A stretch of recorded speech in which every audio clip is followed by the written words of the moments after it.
रामनवमी के मौके पर बिहार और बंगाल में भड़की हिंसा पर बिहार के डेप्यूटी सीएम तेजस्वी यादव और बंगाल की सीएम ममता बनर्जी के टोन एक ही हैं।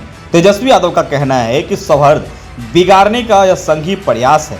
भाजपा बौखलाई हुई है। जिन राज्यों में बीजेपी कमजोर पड़ रही है वहां उसके मन में हताशा है। ममता बनर्जी इससे एक कदम आगे बढ़कर कहती हैं कि बीजेपी तो दंगा भड़काने के लिए बाहर से लोग ले आई है।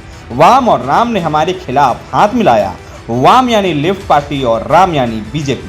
वहीं डेप्यूटी सीएम और सीएम जैसे पदों पर बैठे लोग ऐसा कहते समय ये भूल जाते हैं कि उनकी भी कोई अपनी जिम्मेवारी है। सरकार के पास अपना खुफिया तंत्र है। ऐसी घटनाओं पर काबू पाने के लिए अपनी पुलिस है। फिर भी ऐसे दुर्भाग्यपूर्ण घटनाएं हो रही है तो विफलता किसकी मानी जानी चाहिए। हावड़ा और हुगली में हुए उपद्रव से बंगाल के गवर्नर बेहद नाराज है। वह बार बार सरकार को चेतावनी दे रहे हैं। हालात का जायजा लेने मौके पर जा रहे हैं। पीड़ितों से अस्पताल जाकर मुलाकात कर रहे हैं। उनके गुस्से को उनके बयान से समझा जा सकता है। उत्तर बंगाल के दौरे पर गए बंगाल के राज्यपाल सीवी आनंद बोस बीच में ही दौरा रद्द कर कोलकाता लौट आए। एयरपोर्ट से सीधे वो हिंसाग्रस्त हुगली जिले के रिसरा पहुंचे। उन्होंने कहा, बंगाल लंबे समय से पीड़ित है। हम इस पीड़ा को जल्द खत्म करेंगे। मैं किसी राजनीतिक दल का सलाह देने वाला व्यक्ति नहीं। अच्छी तरह जानता हूं कि संविधान के अनुसार राज्यपाल के रूप में मुझे क्या करना है। वो एसएसकेएम अस्पताल में भर्ती घायलों से मिलने भी गए।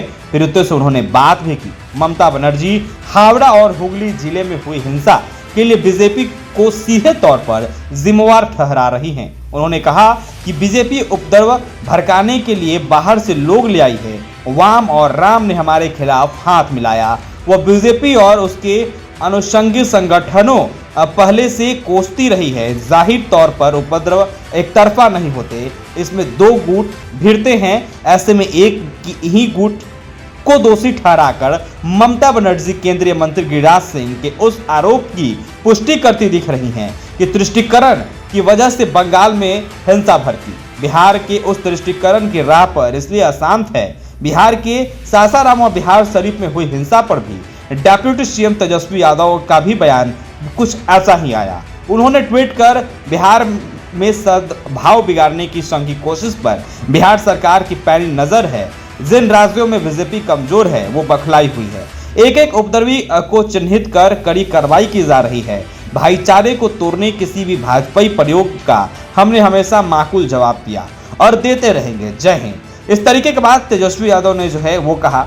जेडीयू के राष्ट्रीय अध्यक्ष ललन सिंह तो हिंसा को बिहार सरकार की विफलता बताने मात्र से खफा हैं। सच तो यही है कि राज्य सरकार के पास इंटेलिजेंस का इनपुट था। नीतीश के गृह जिला नालंदा के तहत आने वाला बिहार शरीफ पहले से ही संवेदनशील रहा। फिर भी एहतियाती कदम चौकसी के साथ नहीं उठाए गए।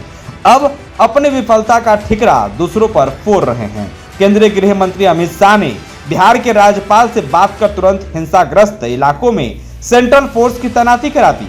लेकिन बंगाल सरकार के भरोसे वहां के राज्यपाल ने ऐसी कोई जरूरत महसूस नहीं की। जब हावड़ा से आगे बढ़कर हिंसा हुगली तक पहुंच गई तो राज्यपाल भी सक्रिय हो गए। अब तो केंद्रीय गृह मंत्रालय ने भी ममता से 3 दिनों के अंदर रिपोर्ट तलब की है। ममता जिस तरह से सार्वजनिक बयान दे रही हैं उससे उनसे निष्पक्ष रिपोर्ट की उम्मीद बेमानी है। यह किसी से समझा जा सकता है कि ममता केंद्रीय मंत्री अमित शाह से बेतुका सवाल करती है। बीजेपी बजरंग दल वाले कर कहे हिंसा क्यों नहीं लटका रहे उल्टा। यह अलग अलग बात कर बंगाल की पुलिस ने अब 50 से अधिक लोगों को गिरफ्तार किया है। तो वहीं पुलिस के 700 जवानों की तैनाती भी की गई। इधर बंगाल बीजेपी के नेता लगातार सेंट्रल फोर्स तैनात कर की केंद्र सरकार से मांग कर रहे हैं। Bureau report.